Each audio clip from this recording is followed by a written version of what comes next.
everybody. I'm Mitzi Vaughn. I am a shareholder at Tuttle Campbell, which is a law firm here in the Pacific Northwest.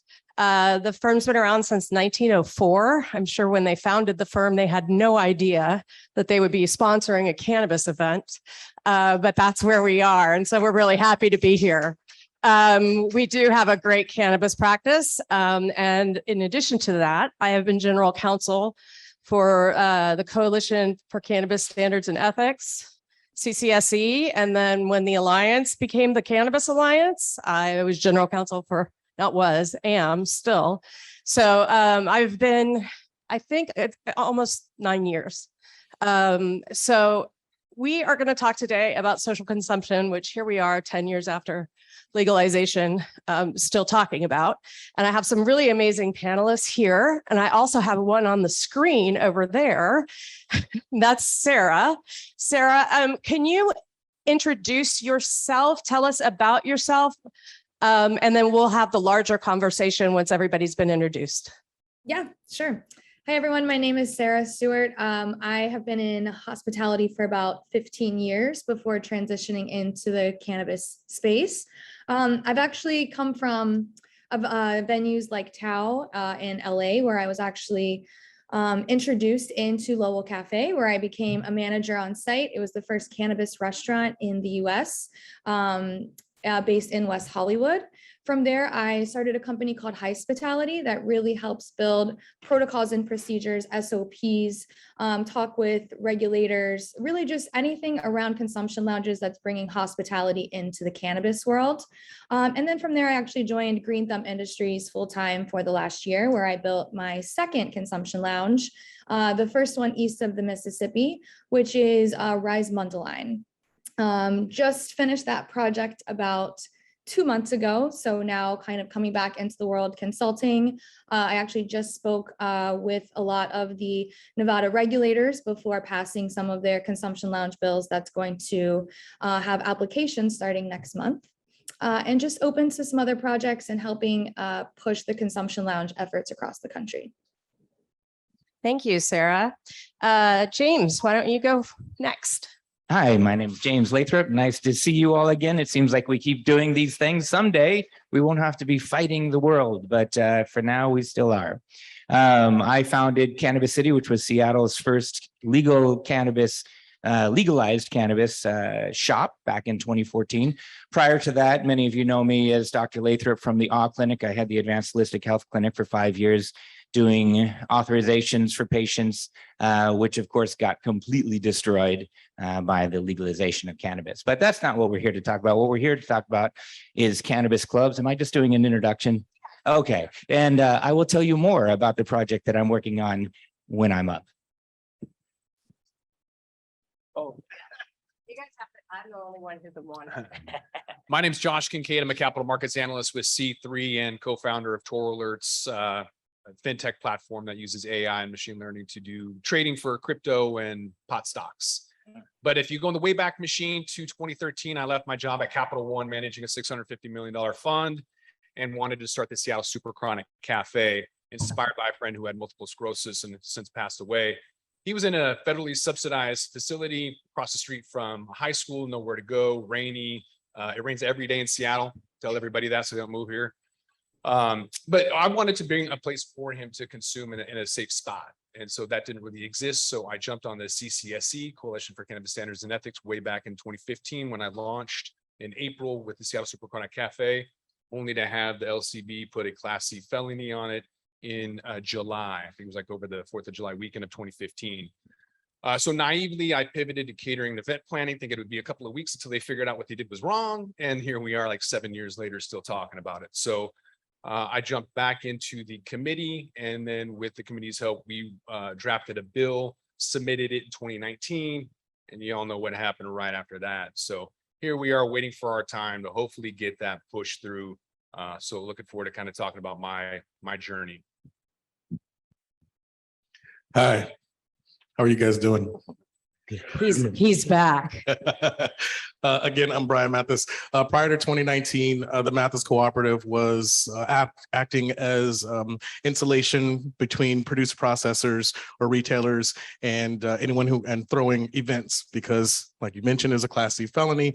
The retailers, producer processors didn't want to shoulder that burden. They would hire me to, or the Mathis Cooperative, to throw the events underneath the name and the banner of Mathis Cooperative.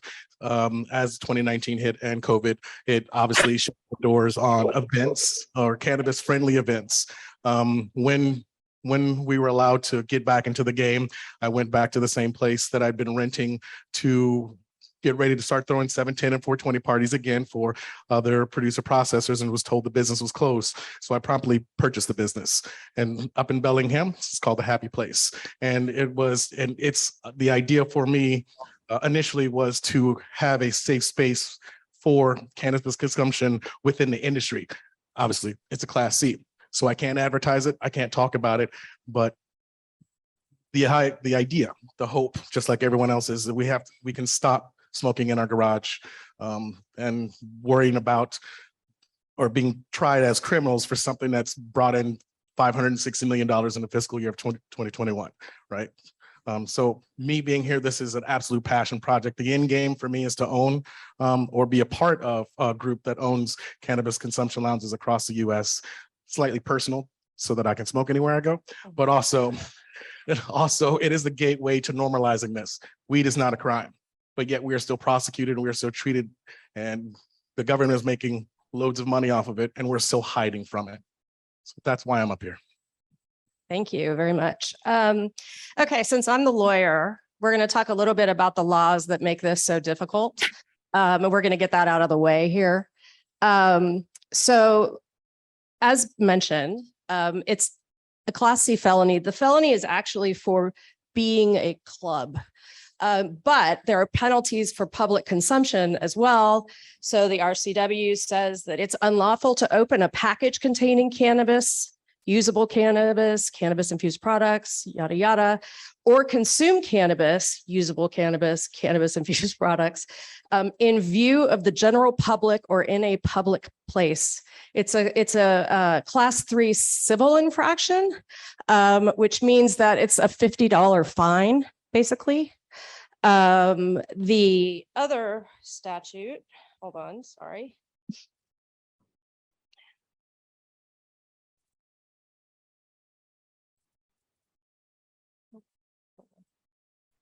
Okay, well, we're not going to cite that one, but the other one is if you are actually doing what these gentlemen want to do, and that's punishable by 10 years in prison. It's kind of a big deal. So even in just kind of being on the cutting edge of this particular part of our industry, I would argue it's the most dangerous place to be right now. Unlike Washington, Alaska legalized consumption lounges in 2019. Does anybody know why they were the first to do it? No, it's because cruise ships come in, they roll in, it's a huge source of income, and they have a crap ton of tourists who want to smoke weed and there's nowhere to go.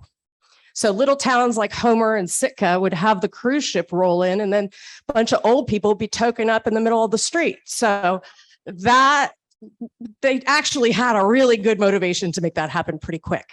Then I guess we also had California, which legalized it for retailers.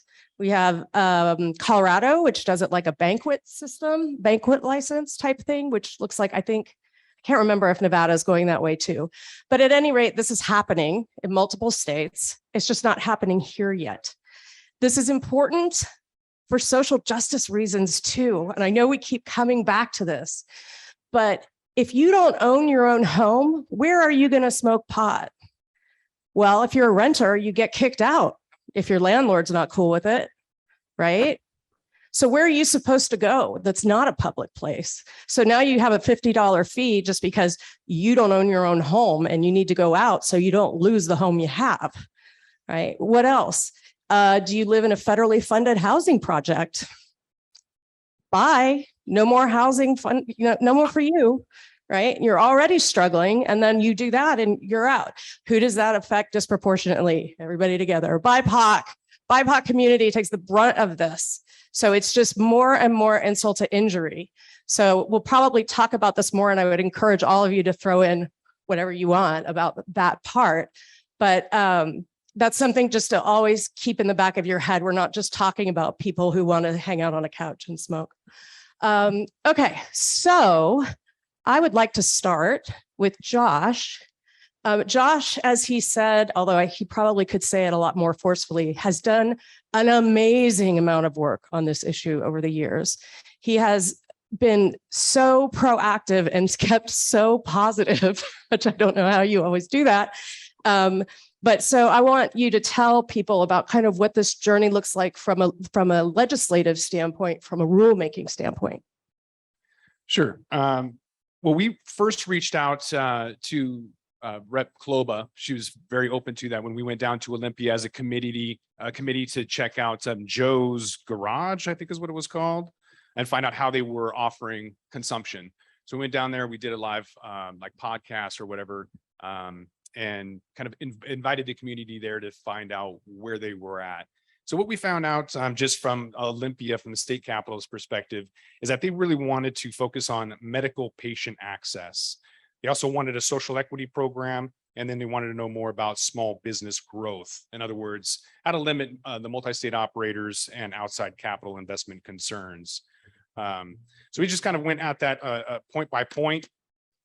And just like the medical access or market that used to exist in Washington, trying to kind of replicate that on the local level at that lounge or cafe scene. Social equity program, great opportunity for those licenses to have that priority. It should be a huge opportunity. It's kind of the soul into the industry, in my opinion. It's a window into the community, and when they see it, they'll realize it's benign. It's not nefarious. Once they see it, it'll be a lot more relaxed. And so I believe that once we have cafes, there will be a lot more relaxation in more conservative markets as well. And then small business growth. Of course, there's been a lot of back and forth with outside investment. I think Washington kind of took more conservative routes, but nonetheless, that's what they wanted to see at the local level. We've been fighting that. And that's really how we tailored the bill when we drafted it. Looking at those three main standpoints was the first, I guess, point that we needed to address.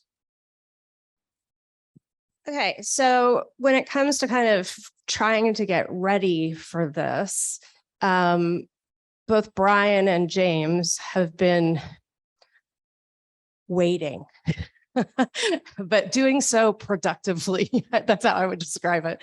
Brian, can you talk about what you're doing with your space? First, being very, very safe. So when you speak about what the LCB will allow, went to the LCB anonymously to ask them exactly what was allowed and what wasn't allowed. They gave me a set of rules that would not allow them to either come in or to even notice.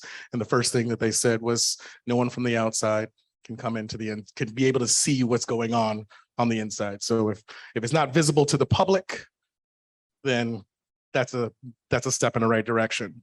So one of the first things we did when I took over the place was frosted the entire front windows. Then we put curtains in across the front, so when you walk in, the doors open, you can't see through.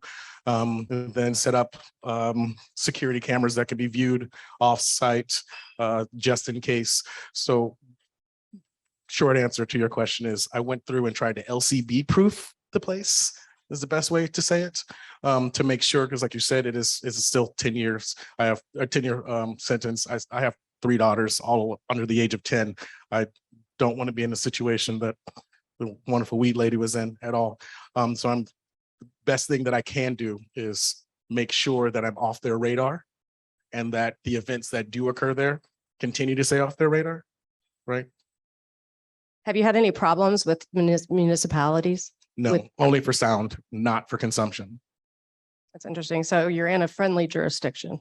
Bellingham is extremely friendly. Yeah.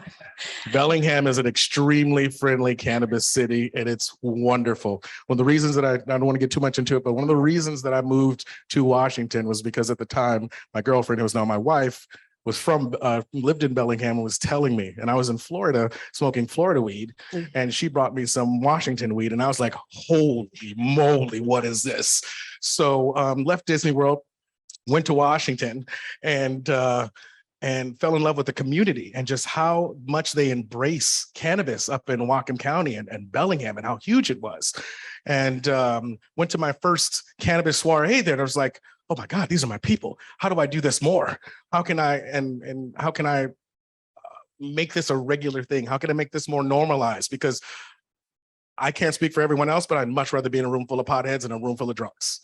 I feel safer in a room full of potheads.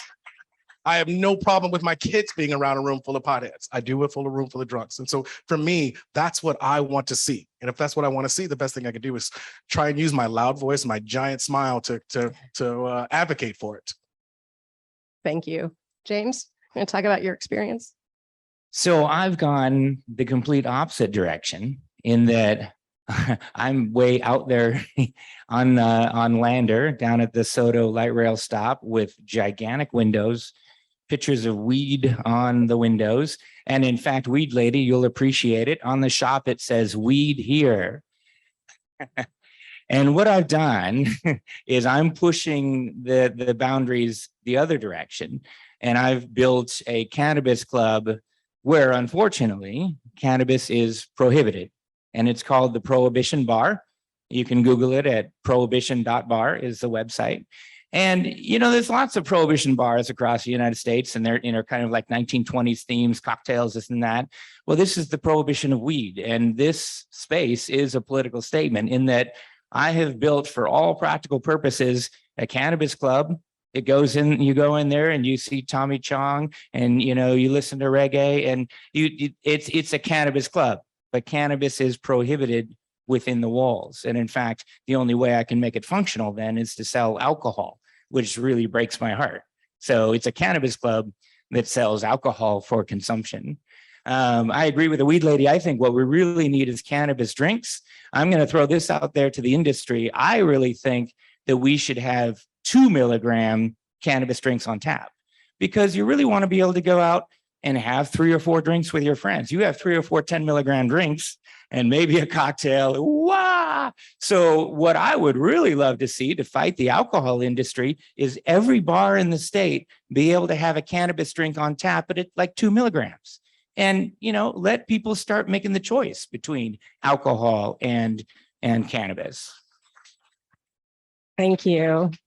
I got a little bit more. You got more? Keep going. More. Keep going. So my idea of cannabis consumption clubs is for it to be every bar in the state, not so much clubs like what we've got.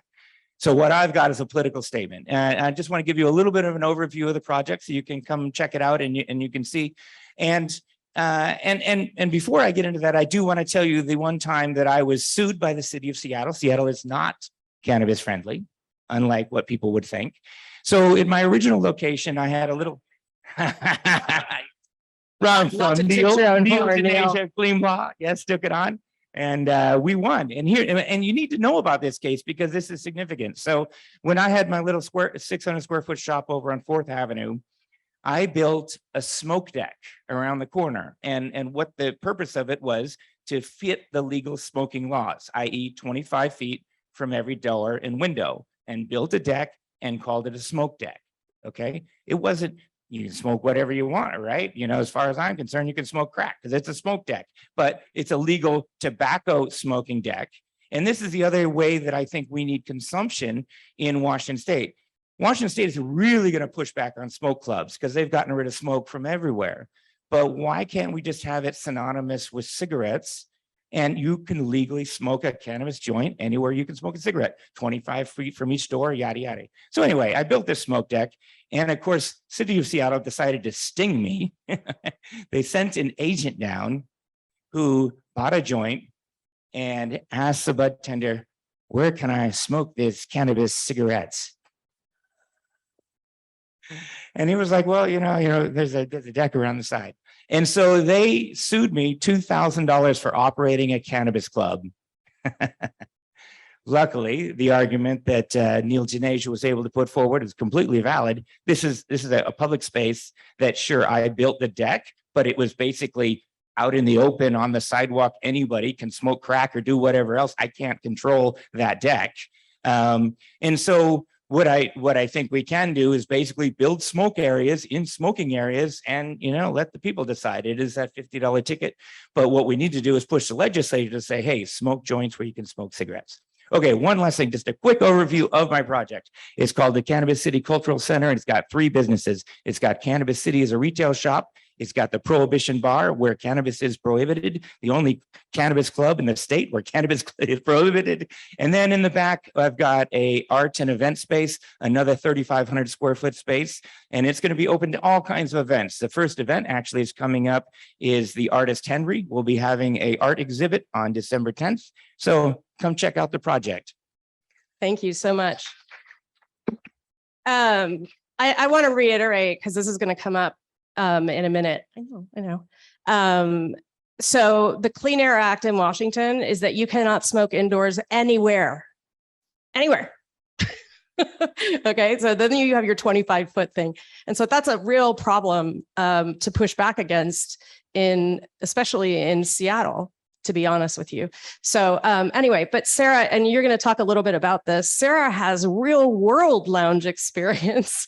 Can you tell us kind of your journey through working in, getting the lounge developed, working in it, what you're seeing, what obstacles you're facing? Sure.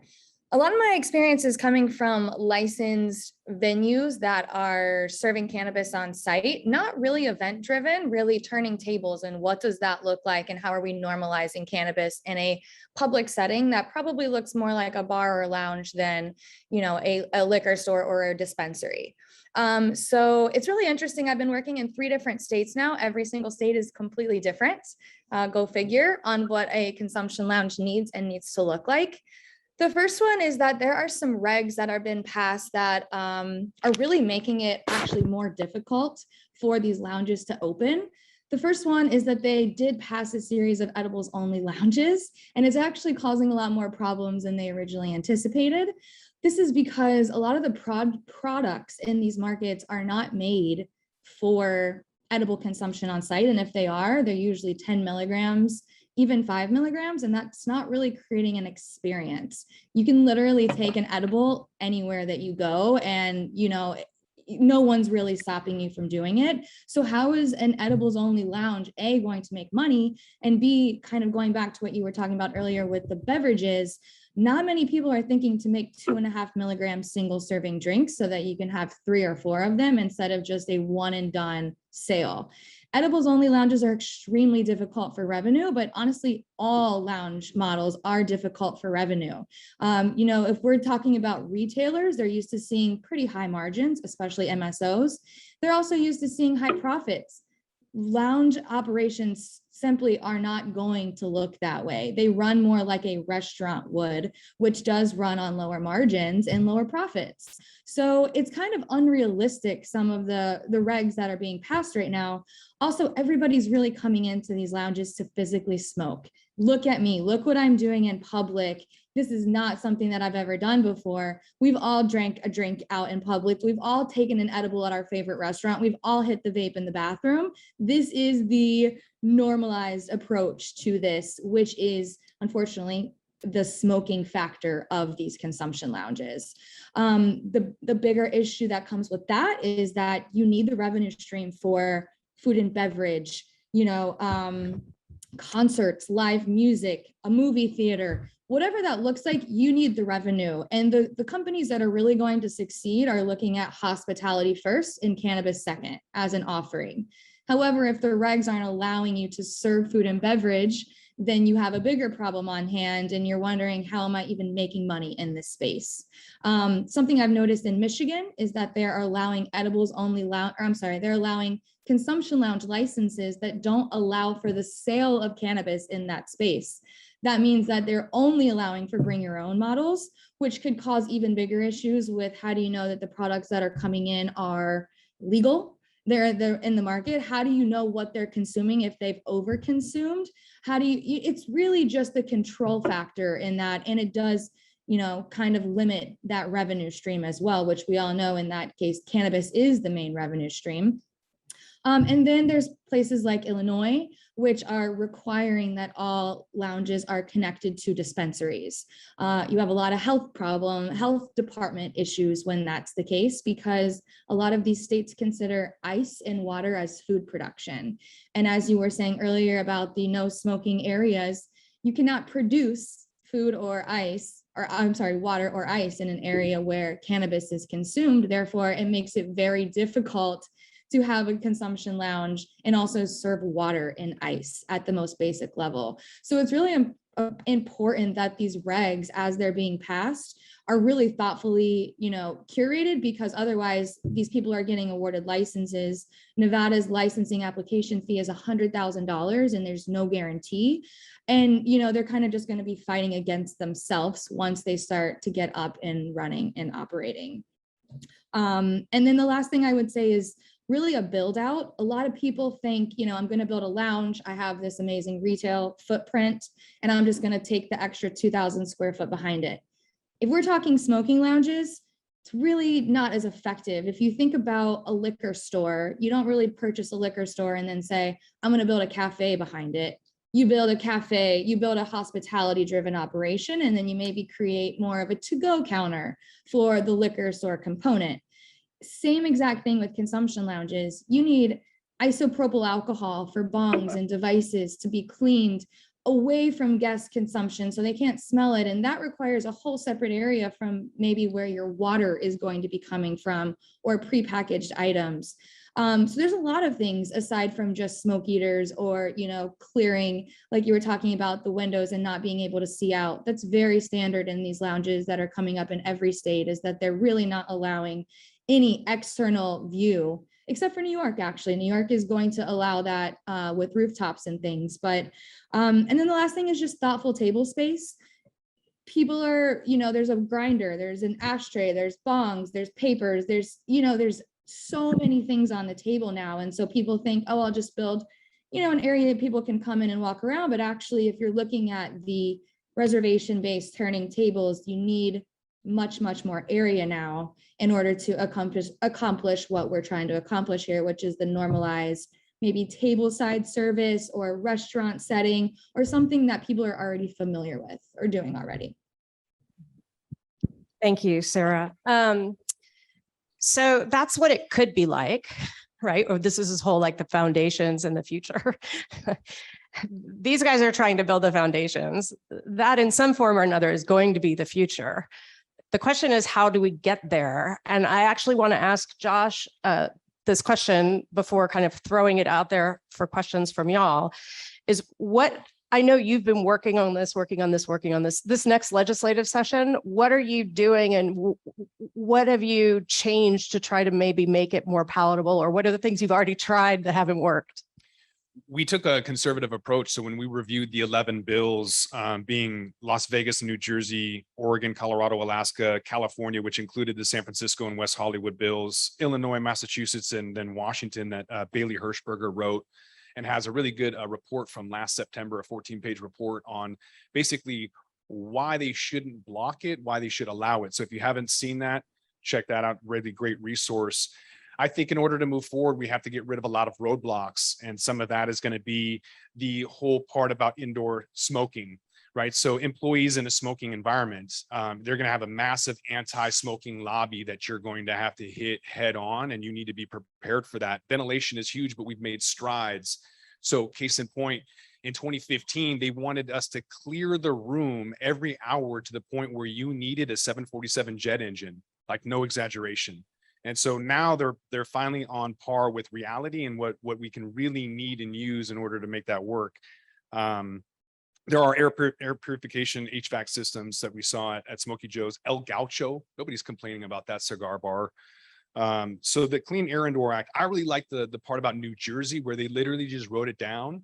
And so with the strike of a pen, it was magic. So we permanently borrowed that one and said that this bill makes the hospitality space an exemption to the Clean Air Indoor Act. I thought that was brilliant.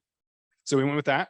We're also going to have the impaired driving lobby that's going to hit us head on. And so there's been a lot of work with that. I think we've seen the statistics where impaired driving has been decreased in every regulated rollout. And there's a massive amount of swap from the alcohol industry to cannabis that could be attributed to that.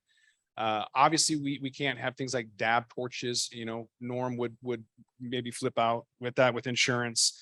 But how do you give out free samples or giveaways or have vendor days? How are you able to help the community get out there? And then I mean, like advertising and generating food revenue, like Sarah said, is a huge issue on how to generate revenue. How are they going to survive? Because it didn't work in Portland, and it wasn't just COVID. They were failing long before that because they weren't allowed to make food. They weren't allowed to be a head shop. They weren't allowed to sell direct to the consumers. So revenue is a massive, massive issue. And location, you're 1,000 feet from everywhere. So where are you going to have a facility at? All of these things are the things that we have to address in order to move forward. And revenue is going to be huge. So there's a lot of different other opportunities that, in addition to what Sarah mentioned, but revenue is going to be a massive barrier. Thanks a lot. I wanted to open it up to questions. If anybody has questions for the panel. Well, we have to start with the weed lady. I mean, come on. Thank you, Caitlin. It's just something that I want to contribute because we just did it in Oakland, California at a dispensary, Rosemary Jane. And it's a full bar and I curated the mocktails. And so you can walk up and you can order a ginger, rosemary mule or a pineapple margarita. There's 5 mocktails, no liquor in them. And then Cohen makes a shot in different milligrams. So it could CBD, THC, et cetera. And then you pick the shot that you want to go into it. But we have the same problem with the food, right? And so then we had to get a space designated specifically for vendors to sell. So we can invite now a taco truck onto the patio and they can sell or whatever food vendor. So we've got the food taken care of. We've got the cannabis beverage bar taken care of, but you still can't smoke. And so at the most recent event that I threw, all of the people, they're outside. They just take a step outside. And so now you split your party in 2. And so it's more of a statement than a question, encouraging this fight to continue because it's where we need to be in order to make this happen, and encouraging the lounge style. We have service, right? You come place your order. We're going to place it. We can't pour it ourselves, but we'll set it up in a manner that you would at your local cafe. But normalizing the smoking is as harmful as it is, right? The tobacco has done that for us. We know that part is harmful, but it still separates what we really want to do, and that's smoke. And so I appreciate across the board people who are pushing this message forward, because I do think that that's where this goes. And so I just wanted to say thank you, really. Thank you. I just wanted to follow up on that. If you have an edibles only bar, you're not addressing the whole racially disproportionate impact of no public place to consume, right? You're not addressing that at all. And so that's another strike against it. Although, obviously the clean air concerns are valid. I mean, you've got to kind of deal with those.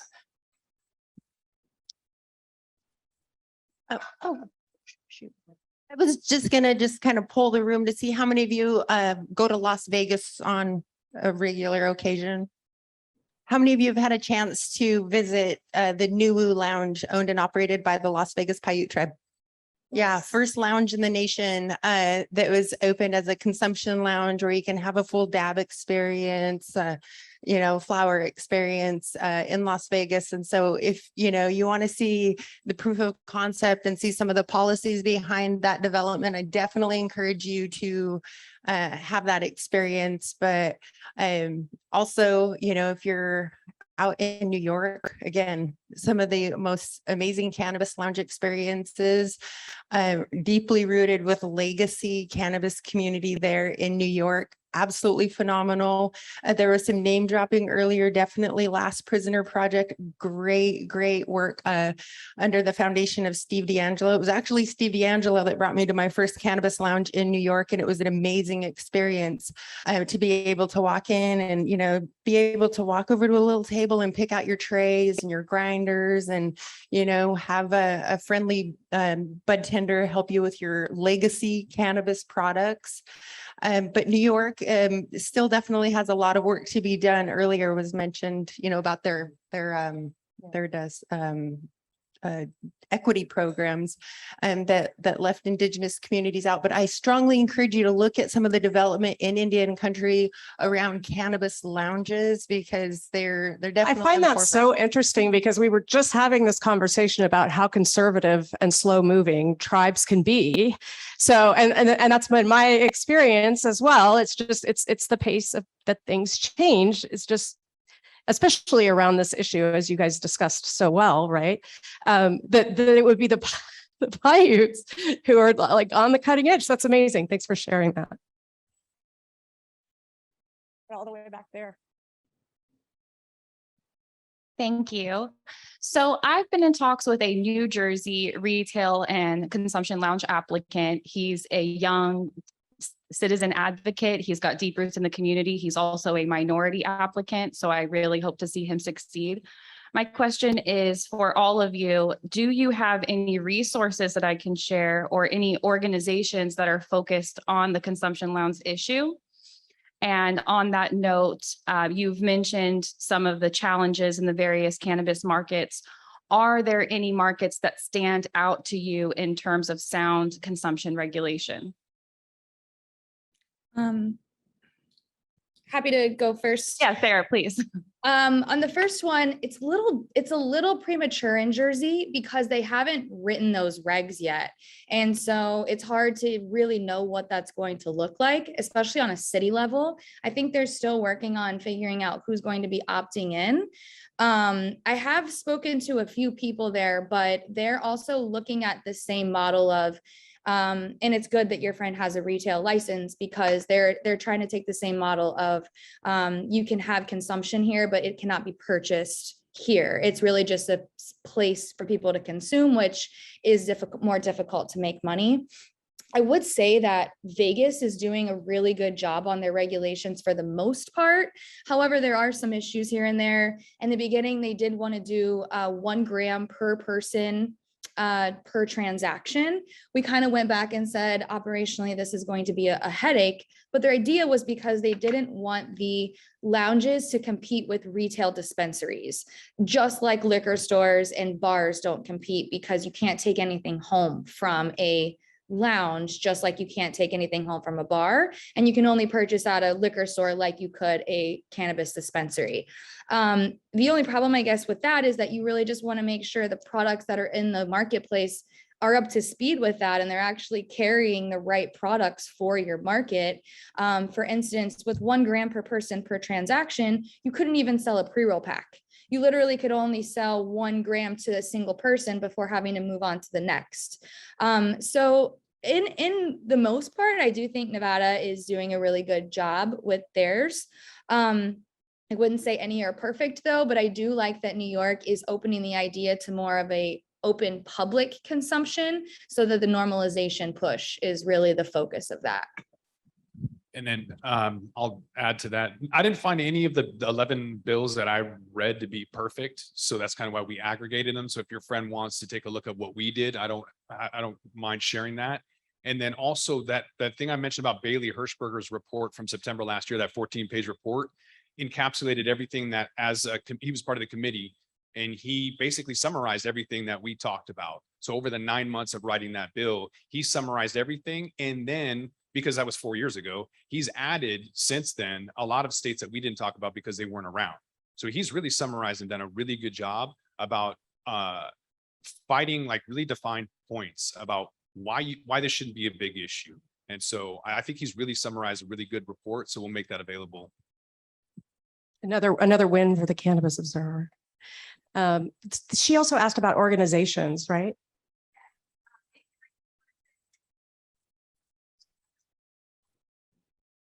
Is there any kind of larger besides the Cannabis Alliance that you've encountered? No. Cannabis Alliance. Yeah. Oh, there you go. California Cannabis Tourism Association. There you go. Yeah.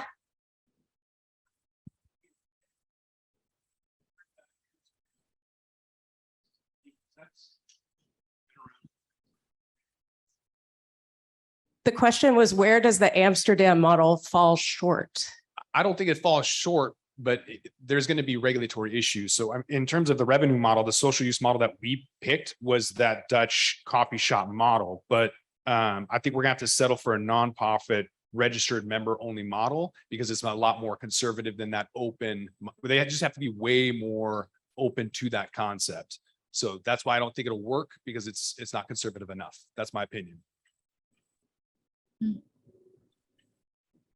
Yeah, Norm Ives here. I just wanted to talk about what is and isn't available to the consumption related businesses when it comes to insurance, because when we talk about consumption, that's something that's really scary for the insurance companies. I write policies. I looked at GTI's model for the controls that they put in place for their cannabis lounge. I write a number of consumption spaces that I insure in California.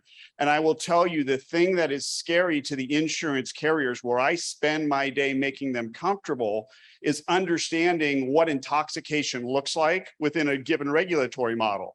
And that really complicates the conversation from an insurance company or from a business planning risk management standpoint of, hey, look, I'm a regular consumer. I haven't consumed in the several hours that I've been here during this event, haven't consumed at all. I guarantee you I could go out right now and pop positive for intoxication in this state, and yet I've consumed nothing here.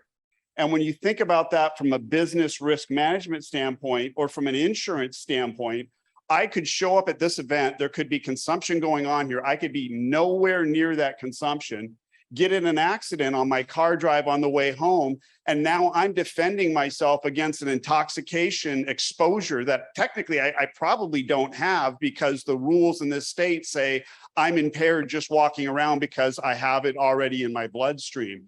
And when we talk about that, and what I would encourage the business owners looking at consumption, as a broker, as somebody who spends my day convincing insurance companies that you are a good risk to take a gamble on, the things that the insurance carriers are looking for are what controls are in place to prevent overconsumption, to prevent over-serving.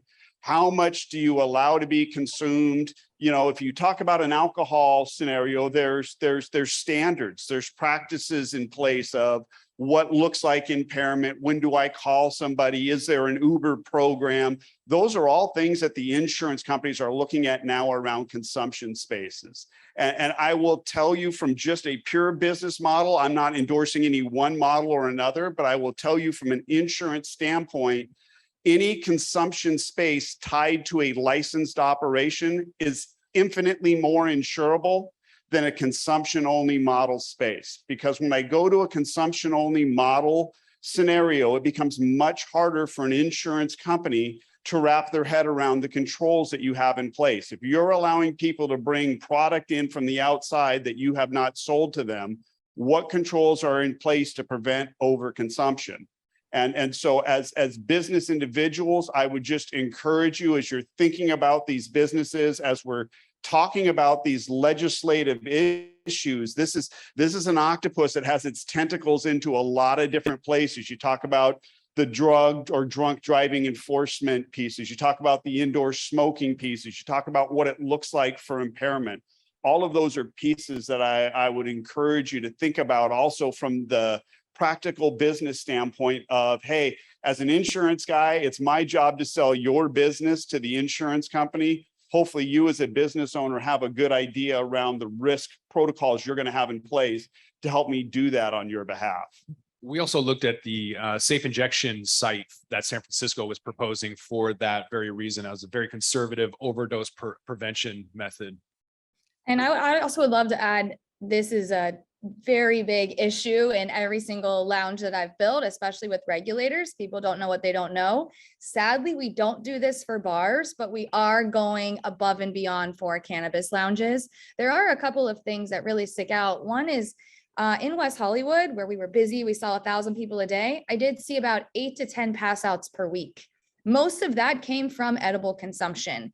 And a lot of it also came from alcohol-induced feelings after someone has, already been drinking all day and then they're coming into a lounge. So I definitely agree with the insurance piece as well. It is something that comes up a lot. Something in Illinois that they've done, they put like a 30-minute time limit from when you've consumed last to whenever that driver is actually getting in the vehicle. But that is where if you don't have food or you're not allowed to sell food on site, you're missing out on the sugar, amino acids, caffeine, all of these things that are really supposed to bring you back to life after consuming cannabis. So really, when we're not allowing food, we're not allowing some of the overconsumption protocols that actually are important for that space.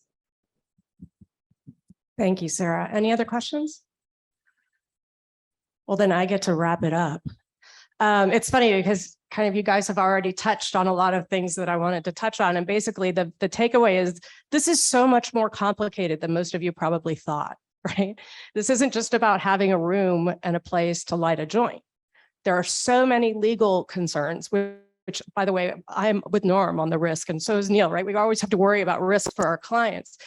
So you're also have those risks. We're still behind in being able to deal with cannabis intoxication reliably in terms of law enforcement, Clean Air Act, tourism, of all of these things all come together and in what otherwise kind of seems like maybe a simple issue. And so I encourage you to remember that, and with a nod to Ms. Kloba, politicians have to juggle all of this stuff in addition to prevention, in addition to having all of these push groups.